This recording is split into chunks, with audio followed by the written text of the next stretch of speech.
When I purchased this WRX, this was actually purchased off of a used car lot.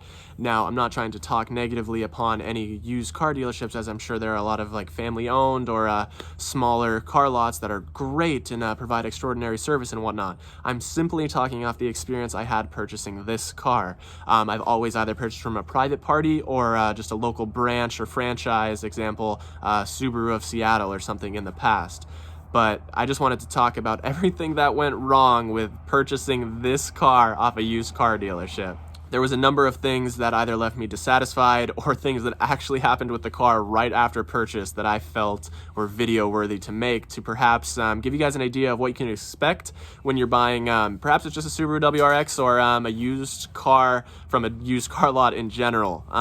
As stated previously, I'm not trying to talk down on used car lots, but I hope this cautions you guys to be a little bit more mindful and do your due diligence when purchasing a car off a used lot. Let's get into everything that kind of went wrong purchasing this WRX. Number one, the online listing for this car specifically looked so much better on pictures and online than it did in person.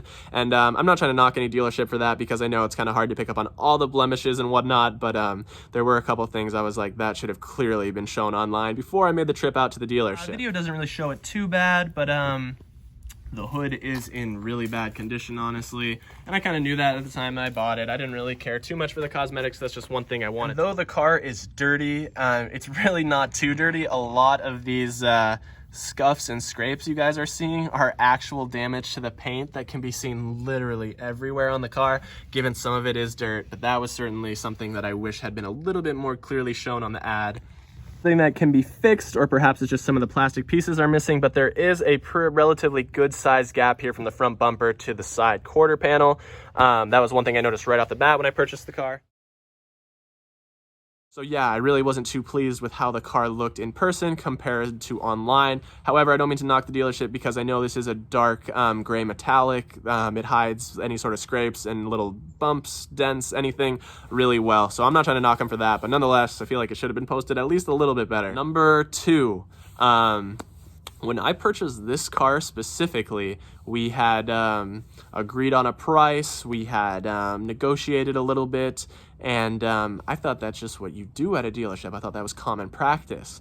However, there were so many issues that arose with the car post-purchase that I'll talk about. When I had inquired to get these issues fixed, seeing as these issues happened immediately after purchase, I was told that because of the price that we negotiated, we can't actually put any more money into this car. And to me, that was just, that was poor service, and that left me very dissatisfied.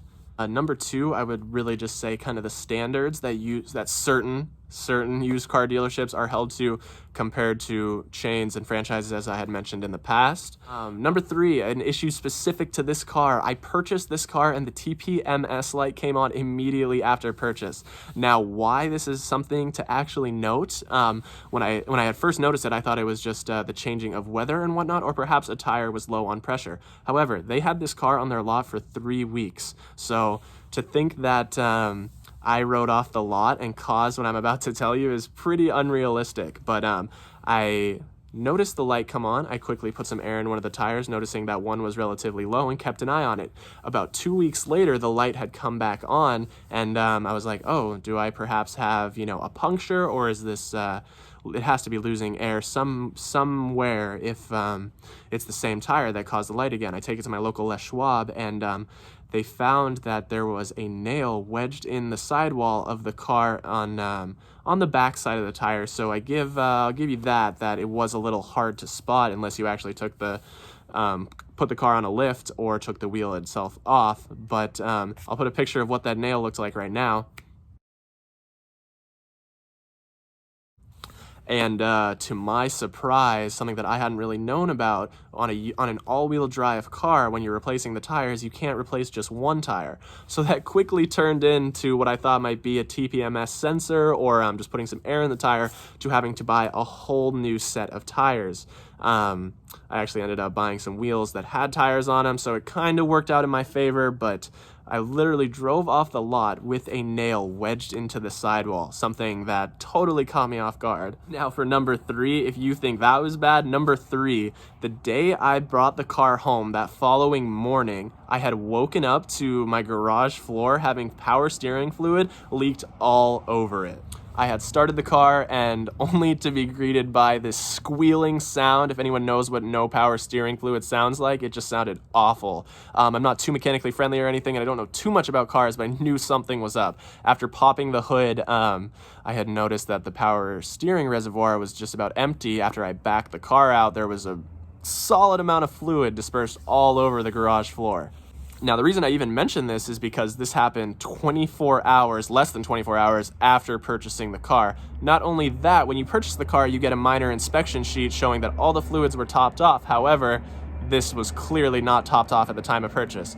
That being said, I should have done my due diligence and checked that at the time of purchase. Nonetheless, I was very dissatisfied with that, seeing as that was much more than a cosmetic issue. And also, kind of another point, on this minor inspection they gave me, I saw that it said that they replaced the wiper blades. They didn't replace the wiper blades, dude. Come on. They were like the oldest wiper blades ever. Now, I'm not saying they lied about saying that the fluid was topped off and the wiper blades were replaced, but at the time they purchased the car, perhaps the fluid was topped off, and perhaps they did change the wiper blades and they just somehow magically turned into the world's worst wiper blades in 3 weeks.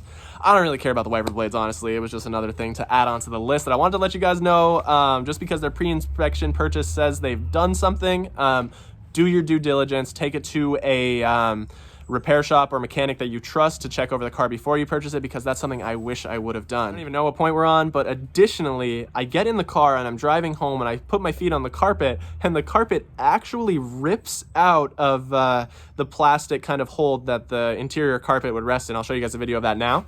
Second I got in this car, this kind of interior carpet had all ripped up from under here, which I've tried to put it back into place, but it will not stay. So I'm gonna deal with that issue in the future. Kind of goes back into here as well. You can see it's not really sticking in.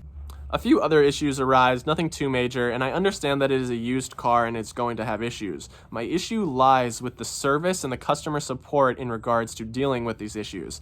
I find it very just unorthodox that a car dealership let you roll off the lot with these persisting issues. And I don't know, perhaps that's just how this car dealership does it, but I've never had this sort of service from a actual dealership as opposed to just like your used car dealership.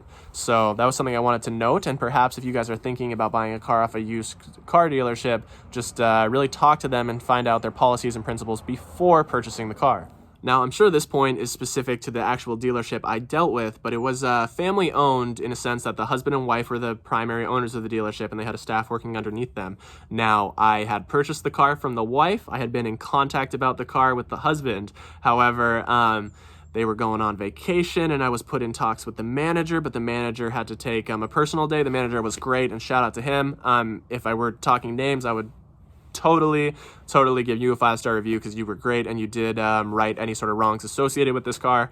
But it just seems like they were very unorganized, and I get that from a used car dealership. You're not going to have that corporate level of hierarchy, so that totally makes sense. But the unorganization at this dealership was so prevalent. I had a loaner car because we actually agreed on purchasing a extended warranty so that they would fix the power steering fluid leak. They wouldn't take care of it. They made me purchase an extended warranty, but I thought, whatever, you know, it's a Subaru with about 70,000 miles. It is bound to have some issues in the future, so it is kind of nice to have that peace of mind knowing that it has that kind of bumper-to-bumper coverage.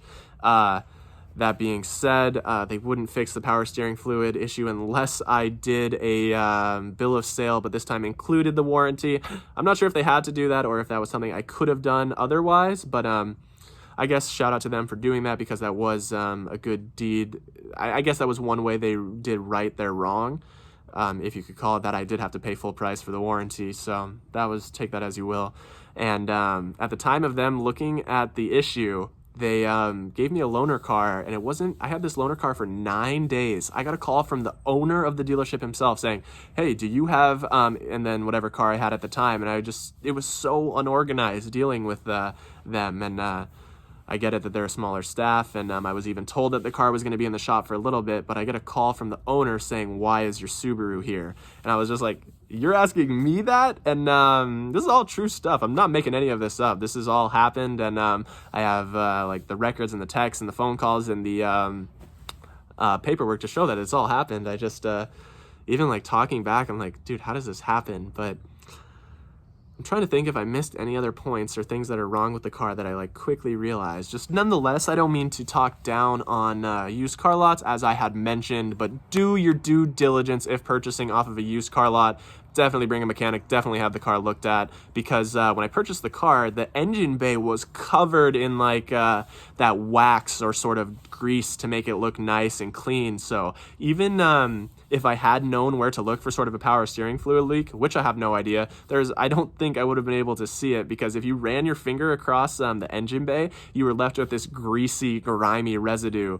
And that was another point, perhaps my final point I wanted to touch on. I sat in the car, and then all just this interior detail stuff was flooding the car.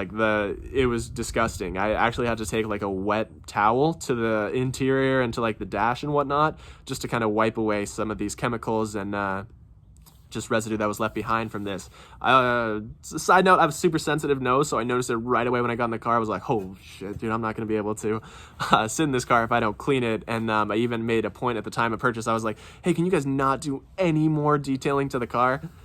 Oh, but another point, it's like they literally took it to like a 99-cent detail shop when I purchased the car. If I have any pictures, I'll post them up here. I don't think I do, though. The detail they did on the exterior of the car, like just giving it a wash, looked like it would have been done with, like, literally you just threw soap at the car and like swirled it around. But that's besides the point. I just think some of the standards that used car dealerships have are not nearly as high, at least from my personal experience with car dealerships I have bought from in the past. Some of these issues might be specific to the Subaru WRX in general, but just be wary when buying from a used car dealership, and I'm hoping that some of these mistakes that I have had, or some of these bad moments that I've experienced buying this car from a used car dealership, will help you guys learn and be a little bit more mindful when purchasing your own car. I recommend going private party and just really working with the owner and really understanding what's been done to the car and kind of what's needed moving forward, because I've had great luck buying from private parties, and probably what I will do in the future when I decide to buy additional cars. But yeah, thank you guys so much for watching. Hope this video provided you some value. Make sure to leave a like, and I'll see you guys in the next one. Peace!